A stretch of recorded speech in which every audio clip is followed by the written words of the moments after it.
YouTube पर search किया कि हत्या का आसान तरीका, फिर फावड़े से पिता की कर दी हत्या। कौशाम्बी में किसान की हत्या का खुलासा करते हुए पुलिस ने उसके बेटे को गिरफ्तार किया है। आरोपी ने पुलिस को बताया कि उसको शक था कि उसकी पत्नी और पिता का अवैध संबंध है और साथ ही 8 बिस्वा जमीन के खातिर अपने पिता की हत्या कर दी।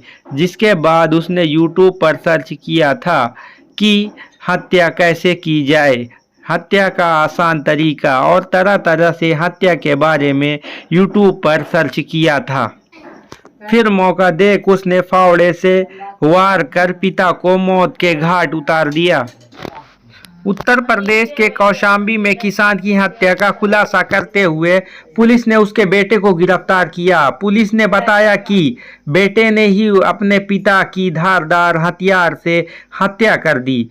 आरोपी ने अपना जुर्म कबूल करते हुए बताया कि उसने अपना जुर्म छुपाने के लिए अपने मामा के लड़के पर हत्या का आरोप लगाया था। जांच के दौरान पुलिस को उस पर शक हुआ और हिरासत में लेकर सख्ती से उससे पूछताछ की गई तो उसने अपना गुनाह कबूल कर लिया।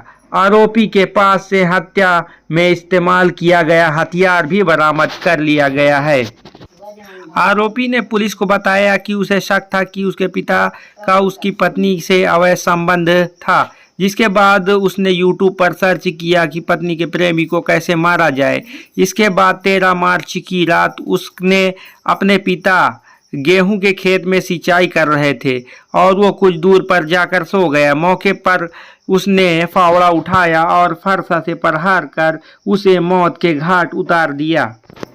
पुलिस ने बताया कि जांच के दौरान मृतक का बेटा धर्मेंद्र यादव गायब था, तभी उस पर शक हुआ और उसकी कॉल हिस्ट्री निकाली गई और उसे भगवतपुर गांव के पास महुए की बाग से गिरफ्तार कर लिया गया। सख्ती से पूछा गया तो धर्मेंद्र टूट गया और उसने अपने पिता की हत्या का जुर्म कबूल कर लिया।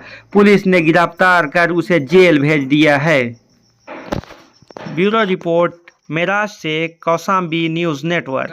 किया गया है, कितने लोग गिरफ्तार हुए हैं, क्या कार्रवाई की गई? देखिए, थाना पश्चिम सरीरा के ग्राम देवरी में 13/14 मार्च की रात में राम सूरत नाम के एक 55 वर्षीय युवक की हत्या की गई थी।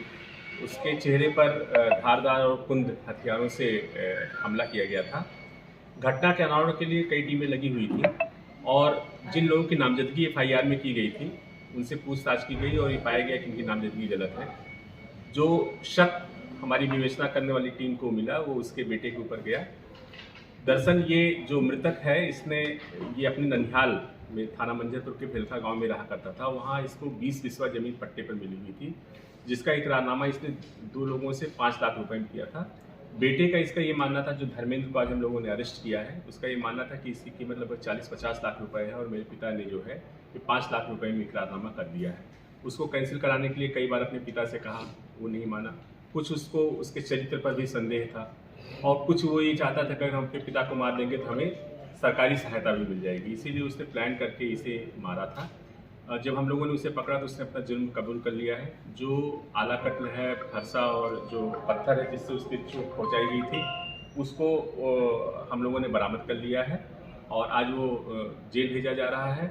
उसकी जो सर्च हिस्ट्री है मोबाइल फ़ोन की, वो हम लोगों ने देख लिया है। उसमें हत्या करने के 2 तरीकों के बारे में इसने सर्च किया है, उसी से वो टूटा भी। तो पूरी घटना का खुलासा हो गया है और खुलासा करने वाली टीम को मेरी ओर से 25,000 रुपये का पुरस्कार भी दिया। सर, हत्या का आरोप भी लगाया था अपने मामा के लड़कों पर ये? हाँ, वो फर्जी नामजदगी थी। वो जिनके ऊपर आरोप लगाया था वो अपने घरों पर मिल गए थे, तभी पुलिस को एक नई दिशा मिली कि ये तो जिसके ऊपर आरोप लगा रहा है वो गलत है और उसको बहुत ही तरीके से इसमें इलेक्ट्रॉनिक सर्विलांस का भी सहारा लिया गया और स्थानीय स्तर पर जानकारी की गई। उसी आधार पर इस घटना का खुलासा